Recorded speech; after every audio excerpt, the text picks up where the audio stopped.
우리 새해 인사를 다시 한번 할까요? 주님의 꿈이 되시기를 바랍니다. 우리의 미래와 복은 위에서 옵니다. 예. 우리의 복이 어디서 오는가?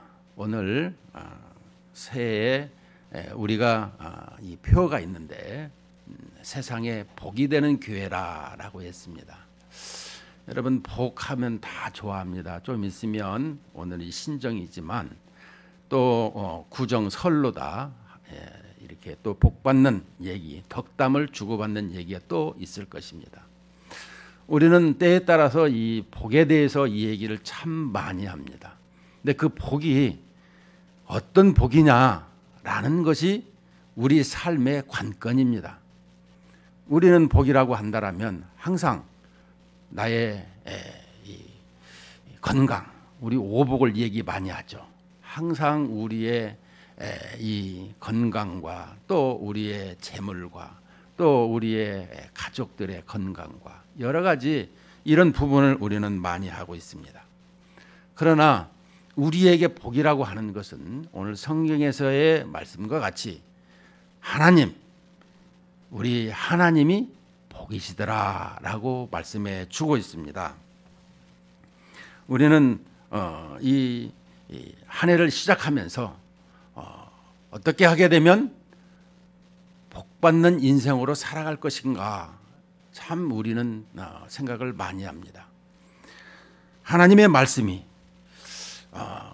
오늘 또 이 설교를 준비하면서 이런 생각을 해봤어요. 목사가 할 일이 무엇인가? 어떻게 하면은 하나님의 말씀을 바르게 증거할 것인가? 요즘에 어떤 TV에서 내가 보니까 배우가 설교 목사 역할을 했는데 그렇게 잘하더라는 거예요. 배우가 목사 역할로 설교를 하는데 할렐루야 아멘 하면서 너무너무 잘하더라는 거예요.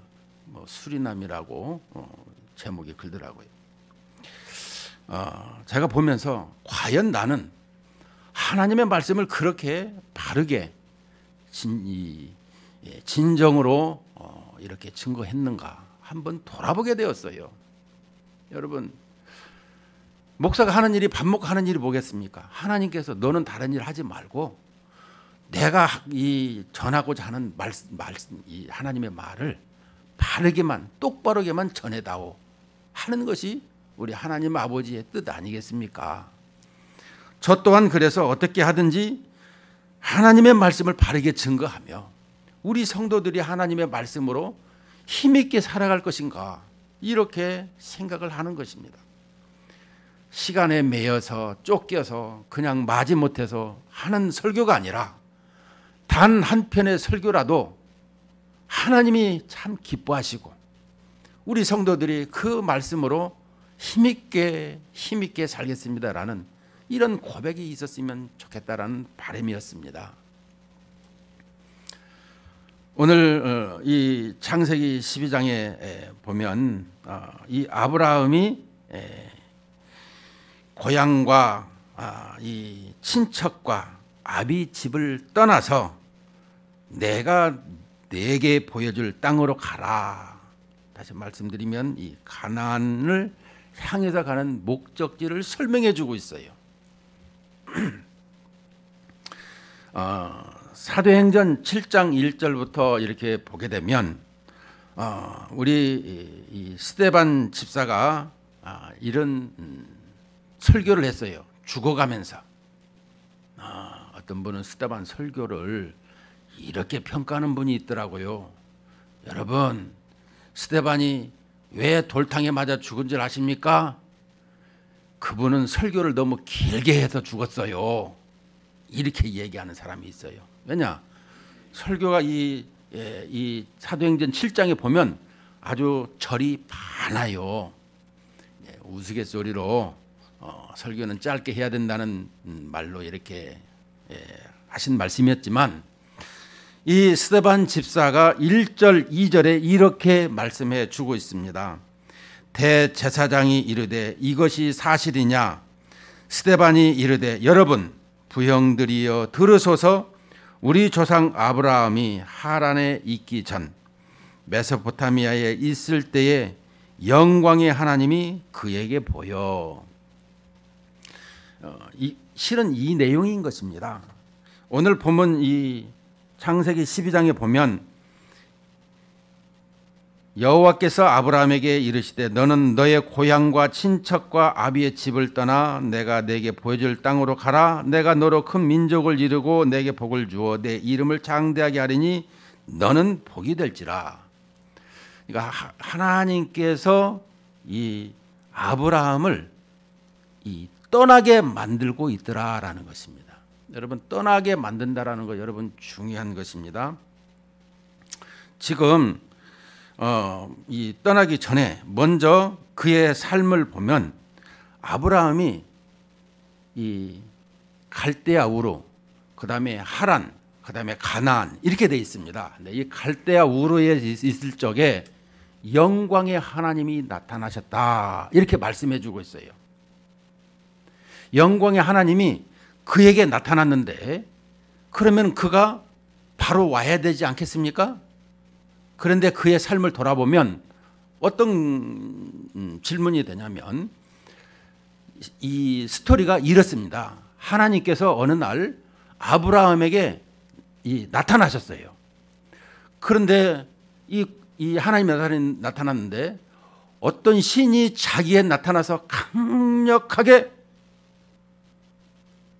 너의 집과 이 친척집을 떠나라. 너무너무 강력한 이 말에 어떻게 할 방법이 없어요. 그래서 그 당시에 아버지가 족장이었어요. 족장은 당시에 지금도 그렇지만 이 아버지의 권위가 있잖아요. 근데 그 당시에 이 족장 시대에는 아버지의 권위가 대통령이고 제사장이고 그 모든 것을 총괄하는 그런 역할을 했던 것이 족장 시대였던 것입니다. 그래서 아브라함이 이제 이 너무너무 이 강력한 어떤 신에 의해서 계시를 받고 이 갈대아 우르를 떠나라고 하였는데 그것을 아버지에게 상의를 합니다. 받기는 자신이 받았지만 아버지에게 상의를 해서 아버지 여차저차 이렇게 고향을 떠나라고 합니다. 어떻게 할까요? 그랬을 적에 그 아버지가 결단을 내립니다. 앞절 12장 2절에 보면 11장 31절을 보도록 합시다. 11장 31절. 11장 31절에 보면 데라가 그 아들 아브람과 하란의 아들인 그의 손자 롯과 그의 며느리 아브라함의 아내 사레를 데리고 갈대아인의 우르를 떠나 가나안 땅으로 가고자 하더니 하란에 이르러 거기 거류하며. 자, 어떻게 되었습니까? 아브람이 이제 이 아브람과 이 아브람의 아버지 데라가 아브람과 하란의 이 아들 그의 손자 롯과 며느리 데리고 이제 가나안을 향해서 출발을 하는 것입니다. 그런데 이 아브라함이 그 갈대아 우르를 떠나 하란을 가는데 여기서 하란까지가 갈대아 우르에서 약 한 700km에서 900km 정도 된다 그래요. 상당히 멀죠. 어떻게 보면 부산에서 두만강까지가 아닌가 이렇게 거리를 생각해 보면 우리가 부산에서 서울까지 한 450km 이렇게 되는데요. 이렇게 거리를 먼 여정을 출발을 하게 됐습니다. 그런데 이제 갈대아 우르를 떠나서 이제 하란에 도착을 했어요. 근데 하란에서 거기서 이 짐을 풀어버리고 거기서 살게 됩니다. 그리고 더 이상 나아가질 않았는데 거기에서 하란에서 데라, 그러니까 아브라함의 아버지가 죽습니다. 근데 이 데라라는 뜻을 또 히브리 원문을 찾아보면 지연시키다, 지체하다, 참 이상하게 그런 말이 있습니다. 아버지의 이름이 뜻이 지체하다라는 것을 보면서 이 하나님의 일을 행하는 데서 지체하는 사람이 아닌가. 왜냐하면 곧장 지금 가나안으로 가야 되는데 가나안에 가지를 못하고 이 하란 땅에 머무르게 된다라는 거예요. 하란에 머물다가 그 아버지 데라가 죽은 다음에 가나안으로 가게 되는 것입니다. 자, 이제 가나안에 가게 되었는데 처음에 보게 되면 이 아브라함이 어떤 사람이었느냐? 그럼 갈대아 우르에서 이 사람이 이 아브라함이 신앙이 좋아서 지금 이렇게 하나님의 말씀대로 따라왔느냐? 이게 그렇지 않다라는 거예요. 우리가 여호수아서 24장 1절과 2절을 보면은 이 아브라함이 어떤 사람이었는가? 여호수아서 24장 1절과 2절에 보면 여호수아가 임종 직전에 세겜에 이스라엘 사람들을 모아놓고 하나님을 택할래 우상을 택할래 이렇게 양단 결정을 시키는 이런 대목의 설교를 하였습니다. 그때에 여호수아가 이스라엘 모든 지파를 세겜에 모으고 이스라엘 장로들과 그들의 수령들과 재판장들과 관리들을 부르매 그들이 하나님 앞에 나와 선지라.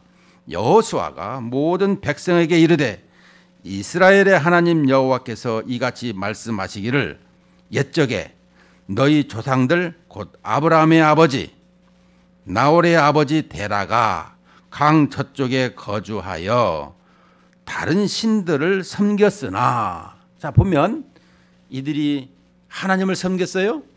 아니에요. 다른 신들을 섬겼더라는 거예요. 그러니까 아브라함을 뭐 믿음이 좋아서 택한 것이 아니라 우상을 섬겼던 그 아브라함을 영광의 하나님이 선택했더라. 그래서 사도행전에 이 스데반 집사가 설교를 하는 장면도 그러는 것입니다. 영광의 하나님이 선택을 했다라는 거예요. 그래서 그를 선택을 해서 이제 갈대아 우르에서 가나안 땅에 정착하도록 하셨더라라는 것입니다. 그러면 이 가나안 땅에 정착을 하게 되면 그의 삶이 이제 하나님 앞에 인정받고 논스톱으로 잘 살아야 될 것 아니냐 이런 생각을 해보게 됩니다. 그런데 우리가 하나서 여기서 생각을 해볼 것은 우리가 그 히브리 민족 얘기를 하잖아요. 히브리를 영어로는 이브리라 이런 단어를 쓰고 있어요. 그래서 이브리라는 것은 강을 건너온 민족이다 이런 생각을 얘기를 하고 있는데 당시에 사람들은 이 강을 건너는 것을 또 바다를 건너는 것을 어떻게 생각했느냐? 다른 세계에 들어간다라는 이런 생각을 가지고 믿었더라는 것입니다. 그래서 그들은 다른 세계, 새로운 세계로 지금 가고 있더라. 이것을 지금 이 일행은 가지고 있었더라는 것과 그래서 이 아브라함을 통해서 쭉 볼 적에 그들이 다른 세상으로 지금 들어갔더라. 이렇게 표현해 주고 있는 것입니다. 그런데 이 아브라함을 우리가 계속해서 볼 적마다 느끼는 것이 뭐겠습니까? 이 아브라함을 부르셔서 이제 가나안 땅에 들여놓고 그에게 하나님께서 약속을 지금 하시잖아요. 12장 1절, 2절, 3절, 4절이 하나님께서 아브라함에게 지금 약속을 하는 거예요. 내가 너에게 복을 주겠다. 그러니까 땅을 너가 살고 있는 집을 떠나라. 여러분 이 집을 떠나라는 것을 우리가 볼 적에 그 출애굽기 19장에 보면 이스라엘 백성들을 어떻게 광야에 인도하였는가라는 것을 하나님께서는 이 독수리 비유를 통해서 내가 너희를 업어가지고 이렇게 이 광야에다가 데리고 오지 않았느냐. 근데 우리가 독수리를 얘기할 적마다 독수리가 자기 자식을 훈련시킬 때 어떻게 하죠? 자식을 낳으면 그냥 저 벼랑 끝 아주 위에다가 이 새끼를 낳아요. 근데 이 새끼를 조금 지나게 되면 새끼를 걷어 이렇게 데리고 나와가지고 어깨다 이 날개에다 실어가지고 피크덕 이렇게 떨어뜨립니다. 그러면 이 새끼가 엄마 놔주고 하고 쭉 떨어지게 되면 그걸 착 받아갖고 또 올려가지고 떨어뜨리고, 이 연습을 자꾸 해가지고 이제 독수리가 날 수 있도록 하게 된다라는 것입니다. 이것이 이제 하나님께서 출애굽기 19장에 보면 내가 너희를 어떻게 인도하고 훈련했는가, 이 교육시켰는가라는 것이 광야 40년 생활을 이렇게 비유를 하고 있는 것을 봅니다. 마찬가지로 이 아브라함을 이렇게 인도를 했어요. 이 광야에, 아니 이 가나안에. 근데 이 가나안에 인도된 아브라함이 신앙이 아주 좋았느냐 안 좋았다 그랬어요. 여러분, 우리도 보게 되게 되면 신앙이 뭐 아주 좋은가 안 좋았다 그랬어요. 얼마만큼 여기에서 보면 안 좋았느냐, 이 부분을 보면 하나님의 말씀이 무엇인지를 깨닫지를 못해 인지를 못하고 있어요. 여러분들도 아마 그런 것을 느낄 것입니다. 말씀을 듣는데 도대체가 이 말씀이 무엇인지를 이해를 못한다는 것입니다. 신앙생활 하면서 그 말이 지금 뉘앙스가, 말의 뜻이 무엇인지를 빨리 캐치를 해야 되는데 알아듣지를 못하는 거예요. 다시 말씀드리면 아브라함을 지금 갈대아 우르에서 이렇게 가나안에 정착을 하게끔 인도를 했어요. 그러면 이제 하나님께서 무슨 계획이 있으셔서 지금 이렇게 인도를 되었다는 것을 안다라면 그가 하나님의 말씀을 늘 가까이서 경청하고 뜻대로 살아들려고 마음을 먹어야 되는데, 여기 12장 10절부터 보면 10절이 뭐라 그랬습니까? 그 땅의 기근이 심하자 그냥 기도도 안 해보고 먹고 살려고 애굽으로 내려가 버려요. 우리 신앙생활이 어쩌면 여기하고 똥 맞다라고 볼 수가 있습니다. 여기 10절부터 보면 아브라함이 애굽에 거류하려고 그리로 내려갔으니 이는 그 땅의 기근이 심하였더라. 이건 뭐 하나님 나를 인도했는데 이렇게 기도하거나 뭐 하나님을 뭐 이렇게 여쭤보거나 이런 게 없어요. 그냥 배고프면 그냥 그대로 내가 하고 싶은 대로 해버리는 이런 모습을 보게 되더라는 것입니다. 이것은 뭐겠습니까? 그만큼 신앙이 여려. 그냥 생각도 안 해봐. 뒤도 안 돌아봐. 그냥 내 생각대로 밀어붙여버리는 이런 이 아브라함이었더라라고 하고 있습니다. 아브라함에게 약속한 것이 복이 뭐예요? 2절에 보면 너로 큰 민족 나라를 세우게 하고 내게 복을 주어 내 이름을 창대케 하는데, 가족이 이 가족으로 말미암아, 자신과 그 가족으로 말미암아 창대하게 한다라고 하고 있습니다. 물론 이것은 우리에게 이 하나님께서 우리에게 그런 복을 주시는 것을 뭐라고 하느냐, 이것은 장차 메시아 언약을 통해서 이루실 예수 그리스도를 예표하고 있는 것을 설명해 주고 있는 것이죠. 여러분, 이 왕이라고 한다는 것, 여러분 하나님의 우리가 나라라고 한다고 하면은 왕과 이 주권과 영토와 백성을 얘기하고 있어요. 하나님의 나라 얘기하게 되면 영토, 주권, 백성, 이 부분을 하고 있는데요. 하나님께서는 주권적으로 이 왕으로 다스리시고 이 땅을 볼 적에 온 세상, 온 우주가 다 하나님의 이 통치하에 있습니다. 백성들은 우리 부름받은 성도들을 설명하고 있는 것이죠. 그래서 우리가 하나님 나라의 자녀들이 백성들이죠. 자, 그런데 이렇게 크게 하나님께서 이 아브라함에게 복이 될지라, 이 하나님이 그를 붙잡아 가지고 그에게 복된 인생을 허락하신 것을 설명해 주고 있는 거예요. 그런데 그가 그 땅에 기근이 들었다고 10절에 보니까 그냥 내려가 버렸어요. 그리고 거기까지는 좋아요. 그런데 11절에 뭐라 그래요? 그의 아내 사라에게 말하되 내가 알기에 그대는 아리따운 여인이라 애굽 사람이 그대를 볼 때에 이르기를 이는 그의 아내라 하여 나는 죽이고 그대는 살리리니 원하건대 그대는 나의 누이라 하라. 그러면 내가 그대로 말미암아 안전하고 내 목숨이 그대로 말미암아 보존되리라 하니라. 아브람이 애굽에 이르렀을 때에 애굽 사람들이 그 여인이 심히 아리따움을 보았고 바로 고관들도 그를 보고 바로 앞에서 칭찬함으로 그 여인을 바로의 궁으로 이끌어들인지라. 이에 바로가 그로 말미암아 아브람을 후대함으로 아브람이 양과 소와 노비와 암소 나귀와 낙타를 얻었더라. 여호와께서 아브람의 아내 사레의 일로 바로와 그 집에 큰 재앙을 내리신지라. 자, 17절에 보면 이 바로와 그 집에 큰 재앙을 내렸어요. 왜 내렸을까요? 바로가 뭐 잘못한 게 뭐 있어요? 잘못한 거 없어요. 물론 여기서 아브라함은 자기 아내를 동생이라고 누이 동생이라고 속였죠.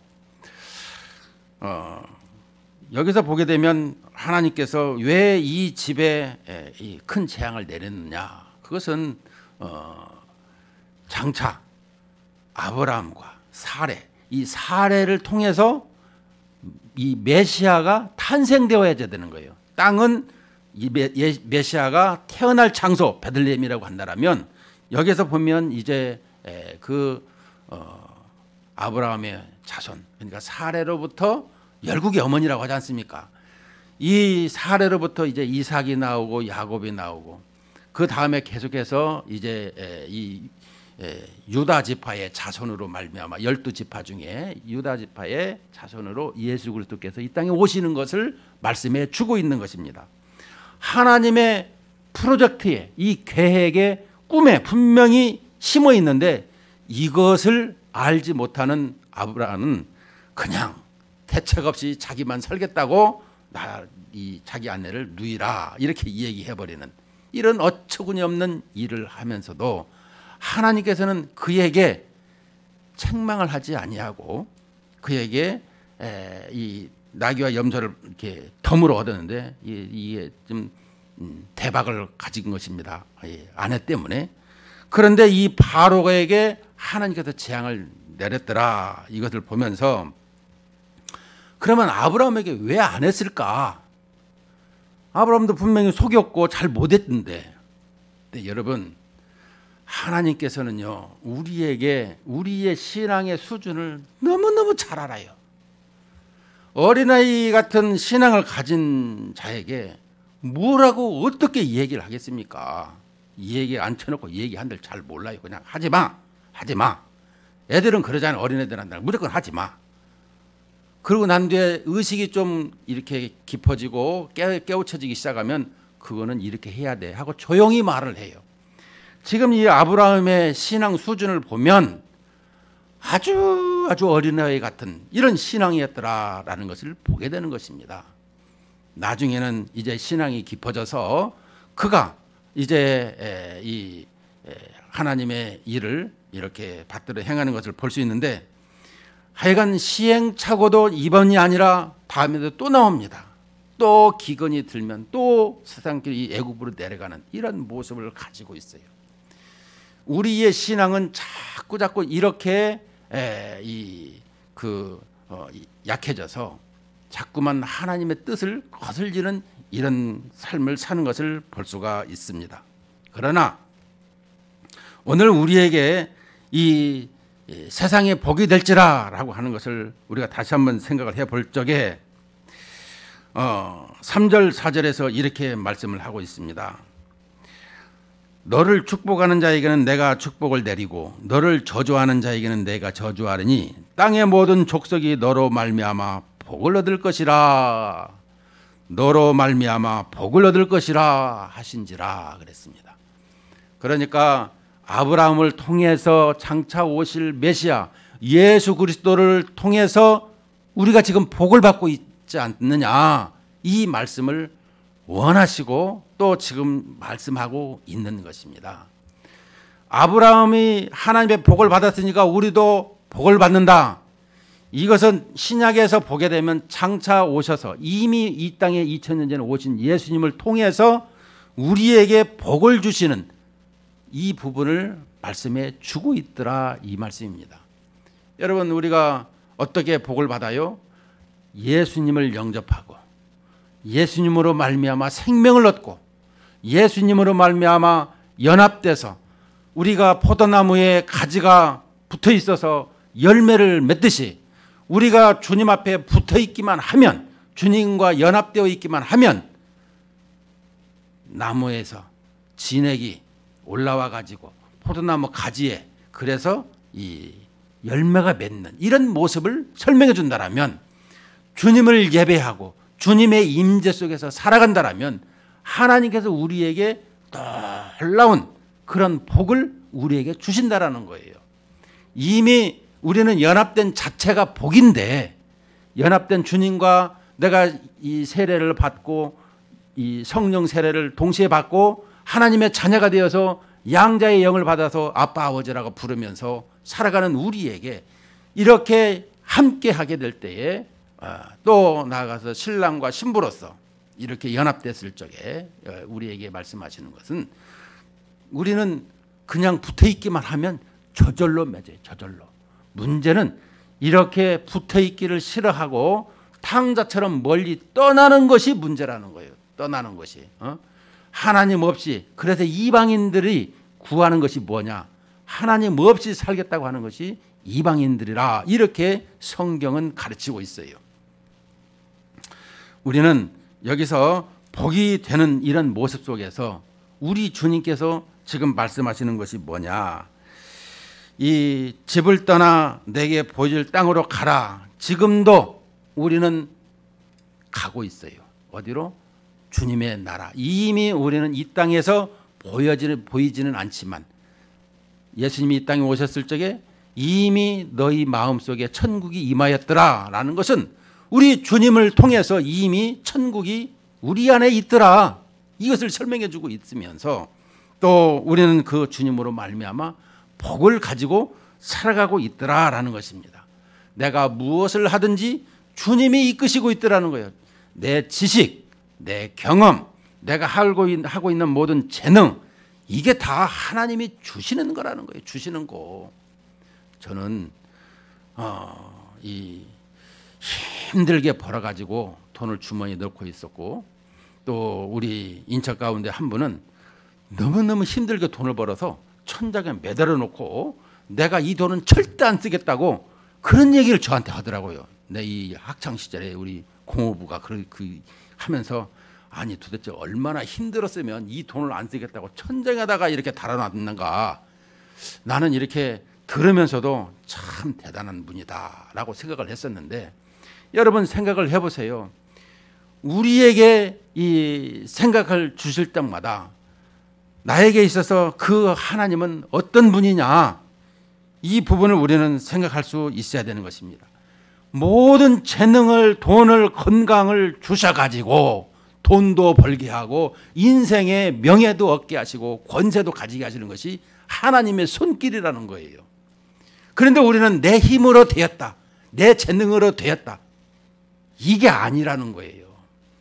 그래서 우리는 고린도전서에서 먹든지 마시든지 무엇을 하든지 하나님의 영광을 위해서라. 내가 먹는 것, 이 사는 것이 주님의 영광을 위해서 하게 된다는 거예요. 그것을 위해서 이 땅에 태어났고 그것을 위해서 이 땅에서 행하며 이 다음에 육신의 생명이 다할 적에 또 주님의 나라에 이